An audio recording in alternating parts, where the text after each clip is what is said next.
کربلا کے اس طولانی سفر میں جہاں پر جوتیاں پہن کے چلنا آسان کام نہیں ہے، وہاں پر کچھ حسین ابن علی کے عاشق ننگے پاؤں چل کے حسین ابن علی کی بارگاہ میں حاضر ہوتے ہیں۔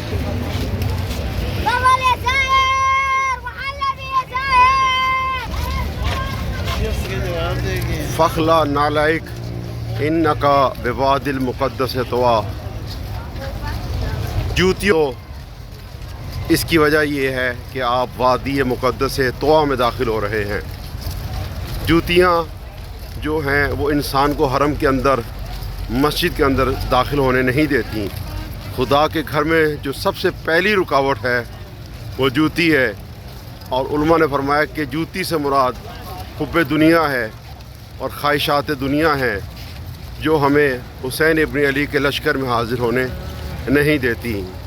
اور ایک جوتی نہیں ہے جس کے گلے میں ہزاروں جوتیاں ہوں، وہ کیسے مسجد میں داخل ہو سکتا ہے، کیسے قافلہ حسینی میں داخل ہو سکتا ہے کہ ہزاروں خواہشیں ایسی کہ ہر خواہش پہ دم نکلے، ہزاروں خواہشیں ایسی کہ ہر خواہش پہ دم نکلے، بہت نکلے میرے ارماں لیکن پھر بھی کم نکلے۔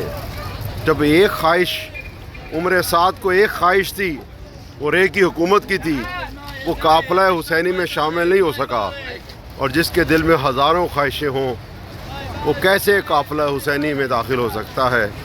قافلہ حسینی میں داخل ہونے کے لیے پہلی شرط یہ ہے کہ جوتیوں کو اتار دیا جائے۔ مثل اہل بیتی کا مثل سفینۃ نوح، من رکبہا نجا ومن تخلف عنہا فغرق۔ میرے اہل بیت کی مثال کشتی نوح جیسی ہے کہ جو اس میں سوار ہو گیا وہ نجات پا جائے گا، جو اس سے دور ہٹ گیا وہ غرق ہو جائے گا۔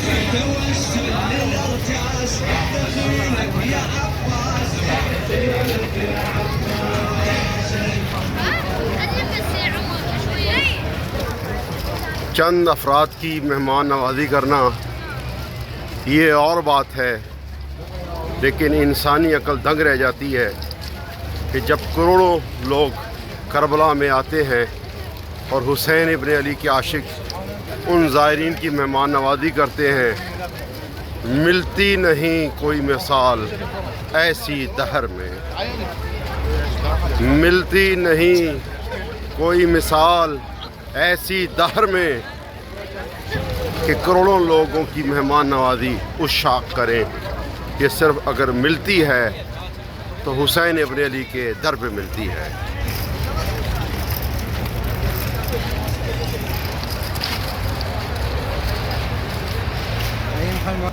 بھائی آرام نہ چلا لیا کرو۔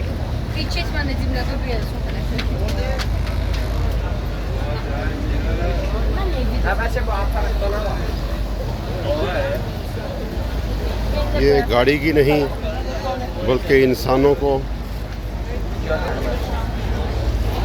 سروس کی جا رہی ہے۔ یہ پورے موقف کے اندر اسی طرح سے انسانوں کو ان کی تھکاوٹ دور کی جا رہی ہے، ان کی مالش کی جا رہی ہے، انہیں خراج عقیدت پیش کیے جا رہے ہیں۔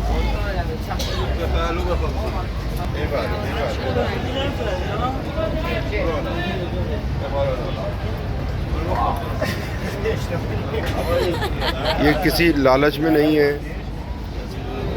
بلکہ یہ عشق حسین میں اس ڈیوٹی کو انجام دیا جا رہا ہے۔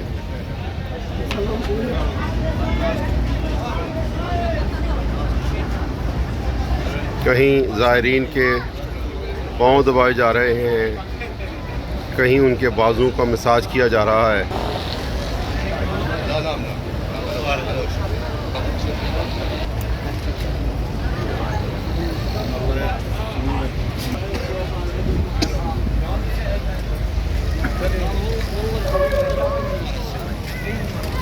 جی آپ نے دیکھا یہ جو مالش کرنے والے تھے یہ تیل بیچنے والے نہیں تھے، یہ ان کا تعلق امریکہ سے تھا اور یہ پاؤں دبا رہے تھے مومنین اکرام.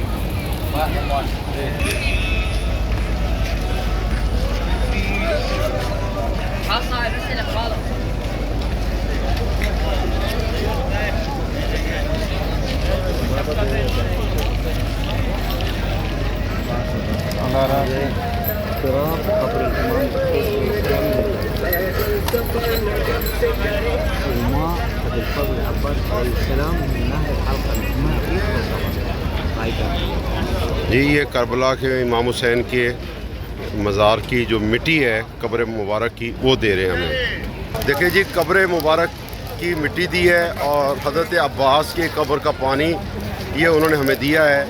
وہ لوگ جو ہم سمجھ رہے ہیں کہ وہ تیل بیچنے والے ہیں، تیل بیچنے والے نہیں تھے، وہ ڈاکٹر صاحب تھے، امریکہ سے تشریف لائے تھے اور وہ لوگوں کے پاؤں دبا رہے ہیں اور پاؤں دبانے کے بعد وہ اپنے لیے فخر محسوس کر رہے ہیں.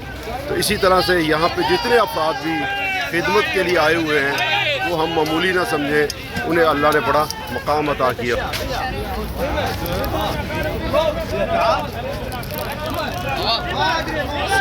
چار نفر